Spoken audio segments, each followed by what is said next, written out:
हिंदवी स्वराज्याचे सरसंस्थापक छत्रपती शिवरायांना मानाचा मुजरा करतो।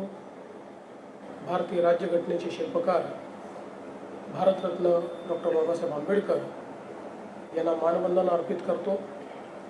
आणि आज भारतरत्न डॉक्टर बाबासाहेब आंबेडकर अकॅडमीच्या उद्घाटन प्रसंगी मंचावर उपस्थित असलेले ज्यांच्या प्रेरणेतून आणि सहकार्याने ही अकॅडमी उभी राहिली ते भारताच्या सर्वोच्च न्यायालयाचे माजी सरन्यायाधीश आदरणीय जस्टिस भूषण गवई साहेब, मंचावर उपस्थित असलेले बॉम्बे हायकोर्टचे मुख्य न्यायाधीश आदरणीय जस्टिस श्री चंद्रशेखरजी, मेघालय हायकोर्टाच्या चीफ जस्टिस आदरणीय जस्टिस रेवती मोहिते ढेरे मॅडम, या ठिकाणी उपस्थित असलेले justice Ravindra Ghugeji, justice Makarand Karnikji, justice Sarang कोतवालजी,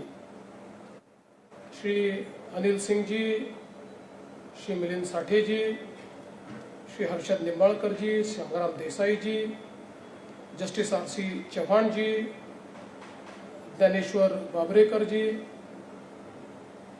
मंचावर उपस्थित सर्व मान्यवर, समोर उपस्थित सर्व जजेस, फॉर्मर जजेस, सर्व ज्येष्ठ विधिज्ञ, विद्यार्थी, सर्व भगिनी आणि बंधूंनो, आज खरं म्हणजे या अकॅडमीचं उद्घाटन करत असताना पहिल्यांदाच आमचे माननीय उपमुख्यमंत्री आणि या महाराष्ट्रातले एक अतिशय लाडकं नेतृत्व असलेले अजितदादा पवार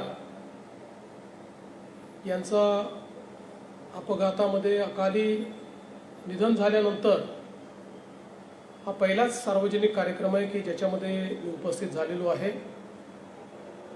मी त्यांना विनम्र श्रद्धांजली अर्पण करतो।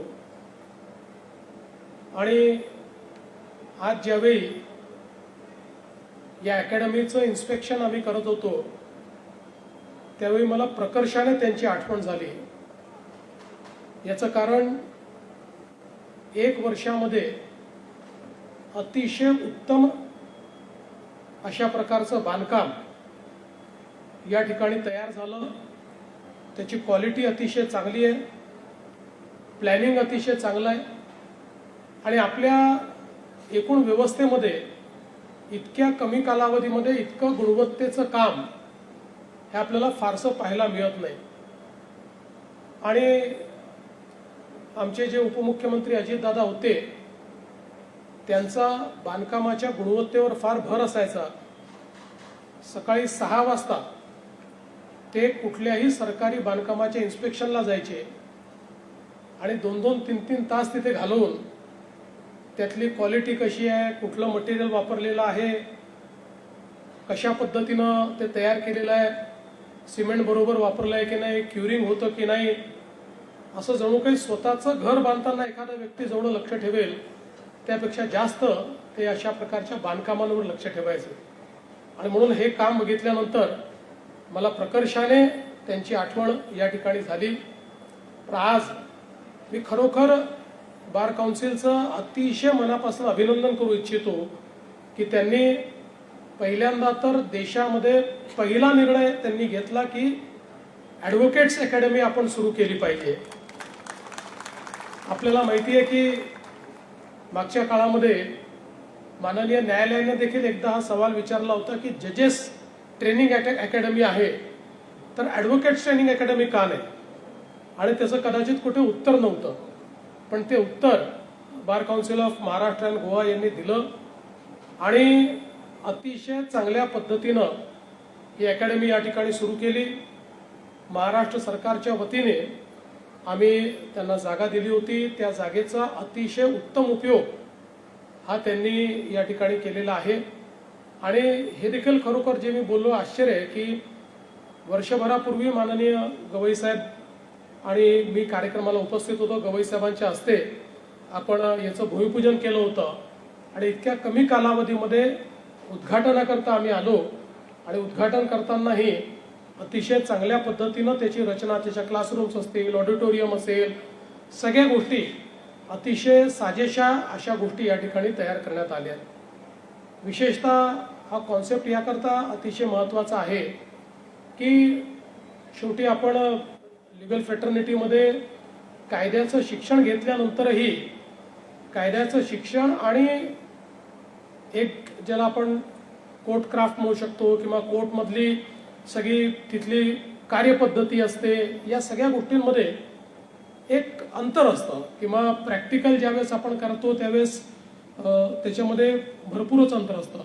ज्यांनी कायद्याचं शिक्षण घेतलं त्यांना बऱ्यापैकी माहिती असतं. इतरांना तर वकिलाचं काम हे हिंदी पिक्चरमध्ये पाहतात तसंच वकील वागतात अशा पद्धतीनं अनेकांना वाटत असतं. पण त्याच्यामध्ये आणि सत्यतेत खूप फरक आहे आणि तो फरक हा योग्य पद्धतीनं समजलाही पाहिजे आणि आपल्या एकूण पद्धतीत, कार्यपद्धतीत गुणवत्ता आली पाहिजे. या दृष्टीनं अशा प्रकारची अकॅडमी ही अत्यंत महत्त्वाची आहे. आज ज्यावेळेस आपण एक विस्तारित अर्थव्यवस्था म्हणून जगामध्ये 4थ्या क्रमांकावर आलो आहोत, त्यावेळी अशा प्रकारच्या वेगाने विकसित होणाऱ्या अर्थव्यवस्थेकरता आणि अतिशय वेगानं ज्या प्रकारे तंत्रज्ञानाचा बदल होतोय त्याचा अनुरूप अशा प्रकारची सगळी जी काही आपली सिस्टीम असते ती सिस्टीम ट्रेन करणं हे अत्यंत गरजेचं असतं. आज आपण पाहतोय की वेगवेगळ्या क्षेत्रामध्ये आर्टिफिशियल इंटेलिजन्सने देखील खूप मोठ्या प्रमाणात बदल केलेला आहे. अर्थात आर्टिफिशियल इंटेलिजन्सचाच उपयोग करून पिटिशन ड्राफ्ट करायच्या वगैरे असा काही प्रयत्न काही लोकांनी केले, ते मात्र फॉर्च्युनेटली आमच्या न्याय व्यवस्थेने ते आणून पडले. पण त्याचा उपयोग हा आपल्याला समजला पाहिजे, तो करता आला पाहिजे. सिस्टीम्स आपल्याला जास्त प्रेडिक्टेबल कशा करता येतील, जास्त चांगल्या कशा करता येतील अशा प्रकारचा प्रयत्न हा तंत्रज्ञानाच्या माध्यमातून होतोय. पण त्यातही डिजिटल डिवाइड असू नये अशा अनेक गोष्टी आहेत. आज आपण आपले जे काही क्रिमिनल कायदे आहेत तिन्ही कायद्यांमध्ये मोठं परिवर्तन केलं. त्या परिवर्तनानंतर त्या बाबतीतली सगळी माहिती असलेले, त्या बाबतीतलं ट्रेनिंग असलेले अशा पद्धतीचे वकील आणि एकूण प्रॉसिक्युशन हे सगळे तयार झाले पाहिजेत. अशा सगळ्या गोष्टींकरता ट्रेनिंग हा त्याचा एक मला असं वाटतं एक त्याची मध्यवर्ती संकल्पना, एक इंटिग्रल पार्ट आहे आणि म्हणून ही अकॅडमी एक अत्यंत महत्त्वाची अशा प्रकारची आहे. आणि त्यासोबत त्याला रिसर्च सेंटर देखील आपण म्हटलेलं आहे, कारण कुठल्याही क्षेत्रामध्ये गुणवत्ता आणायची असेल तर त्या ठिकाणी अनुसंधान आणि रिसर्च हे अत्यंत महत्त्वाचं असतं आणि मला विश्वास आहे की पुढच्या काळामध्ये तशा पद्धतीचा रिसर्च देखील या ठिकाणी होईल. मागच्या काळात आपण निर्णय घेतला होता आणि राज्य शासनाच्या वतीनं 10 कोटी रुपयाचं अनुदान याला देण्याचा आपण निर्णय घेतला होता. अद्याप ते देणं पेंडिंग आहे वारंवार आचारसंहिता आल्यामुळे. पण मी आपल्याला आश्वस्त करतो की या मार्चच्या अधिवेशनात आमचं बजेट ठेवल्यानंतर निश्चितपणे 10 कोटी रुपये आपण या ठिकाणी वितरित करू आणि याचा जो काही विस्तारित याचा काम जे करायचं आहे त्याच्यामध्ये निश्चितपणे आपल्याला आमची पूर्ण मदत असेल. एक अतिशय चांगलं काम हे आपण या ठिकाणी करतात. मला तर असं वाटतं की या इन्स्टिट्यूटकडनं प्रेरणा घेऊन इतरही राज्यांमध्ये अशा प्रकारची अकॅडमी निश्चितपणे तयार होईल हा मला विश्वास आहे. त्याकरता मी आपल्याला मनापासून शुभेच्छा देतो.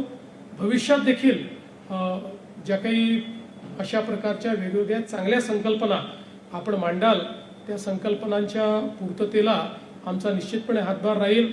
माननीय गवई साहेब अशा प्रकारच्या संकल्पना नेहमीच उचलून धरतात आणि त्याचा पाठपुरावा देखील ते करत असतात. त्यामुळे त्यांचीही मदत आणि त्यांचाही आशीर्वाद हा निश्चितपणे आपल्या सगळ्यांच्या पाठीशी राहील याबद्दल माझ्यामध्ये कुठलीच शंका नाही. पुन्हा एकदा या चांगल्या कार्यक्रमाला आपण बोलवलं. खरं म्हणजे शिष्टाचारानुरूप मला या कार्यक्रमात पूर्ण थांबणं गरजेचं होतं, पण आपल्यालाही कल्पना आहे की या सगळ्या घटनांमुळे जी काही परिस्थिती आहे त्या परिस्थितीत मला मुख्यालयी अधिक काळ देणं आणि तिथल्या अनेक गोष्टी या मार्गी लावणं अत्यंत गरजेचं आहे. आणि म्हणून मी माननीय गवई साहेबांची आणि माननीय चीफ जस्टिस साहेबांची परवानगी घेतली की आधी शुभेच्छा देऊन मला जाण्याची परवानगी त्यांनी दिली आहे. या ठिकाणी दोन्ही जे अवॉर्डीज आहेत त्यांचंही मी अतिशय मनापासून अभिनंदन करतो. त्यांनी जे या कायद्याच्या क्षेत्रात कार्य केलेलं आहे ते मला असं वाटतं अत्यंत मोलाचं अशा प्रकारचं कार्य आहे आणि म्हणून त्यांनाही पुढच्या जीवनाकरता मनपूर्वक शुभेच्छा देऊन मी माझे 2 शब्द संपवतो. धन्यवाद. जय हिंद, जय महाराष्ट्र. अल्पावधीतच लोकप्रिय झालेला भारताचा बुलंद आवाज आपला Bharat channel subscribe, share, like आणि कमेंट्स करायला विसरू नका.